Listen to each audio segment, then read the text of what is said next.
The Semong, the Tsunami. On the island of Simueulue in Indonesia, an old woman was telling a story to her grandchildren. Once upon a time, she began, there was a little girl named Kiro. Kiro lived in our village a long time ago, before you were born, before your parents were born, even before I was born. One day, Kiro was in her house, helping her mother in the kitchen. Suddenly, the ground began to shake. It shook and shook. It shook so hard that Kiro and her mother couldn't stand up, and they fell to the floor. All around them, dishes and pots were falling from the shelves and crashing to the floor. Finally, the shaking stopped. Kiro and her mother got up and walked out of their house. Then what happened, Grandma? The children asked, although they knew what happened next. They had heard the story many times before.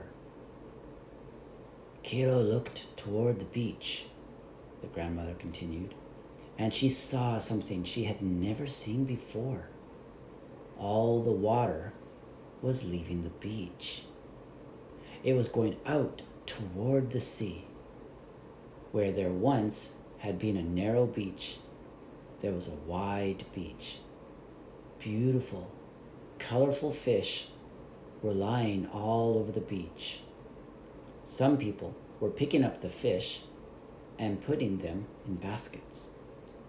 Other people were standing on the beach, looking out at the water. But Kiro remembered the story her grandmother had told her. So she yelled to the people. Here, the grandmother paused. Do you remember what Kiro yelled? She asked her grandchildren.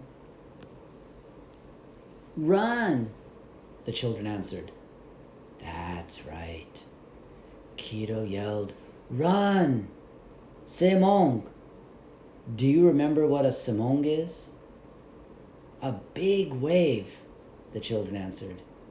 Yes, the old woman said, a very big wave. Bigger than a boy.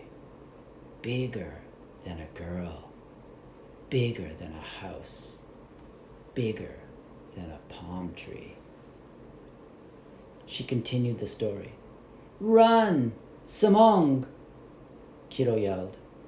People put down their baskets of fish. They picked up their children.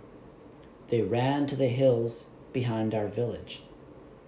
Then the Semong came. A wall of water came toward the village. The water covered the beach and covered the houses and covered the trees. But all the people were safe because they were standing on the hills. And that is the story of Kiro and the Semong. Why was the old woman telling her grandchildren this story? She was warning them. In 1907, a tsunami, a giant wave, had hit their island, and many people had died. She wanted the children to be ready if another tsunami came. Another tsunami did come to Simueulue on the morning of December 26, 2004. An earthquake in the Indian Ocean created huge waves. The first waves came first to Simueulue, the island closest to the earthquake. A 33-year-old man named Suhardin, who lives on the coast of Simueulue, told a reporter about his experience. He said his grandmother had told him stories about the Semong, but he didn't think about his grandmother's stories when he felt the earthquake.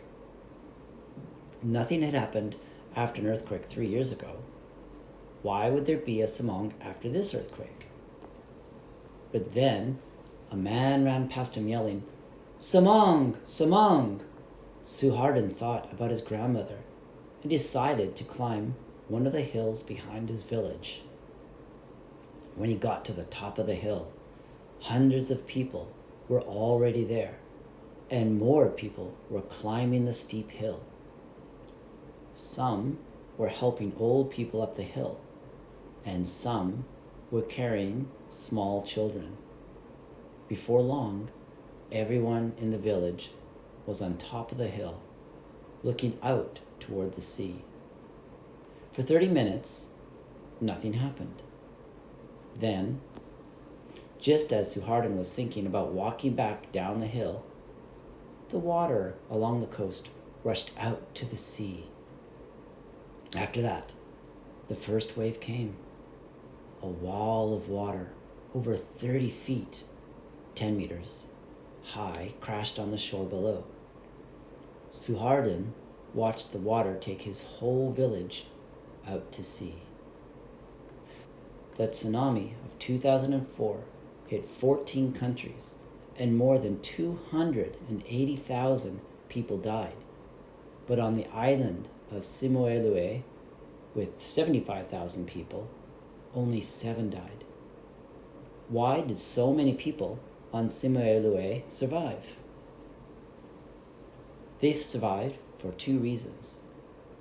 First, they survived because Simuelue hills are close to the coast. When the tsunami came, people could run to safety. People in other countries were not so lucky. They had no nearby hills to run to. Second, they survived because they remembered the stories the old people told about the Semong, stories that warned them to run to the hills after an earthquake. The people of Simuelue hoped another tsunami never comes to their island.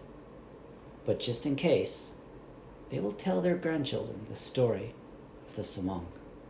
Someday, the story could save their grandchildren's lives, just as the story saved theirs.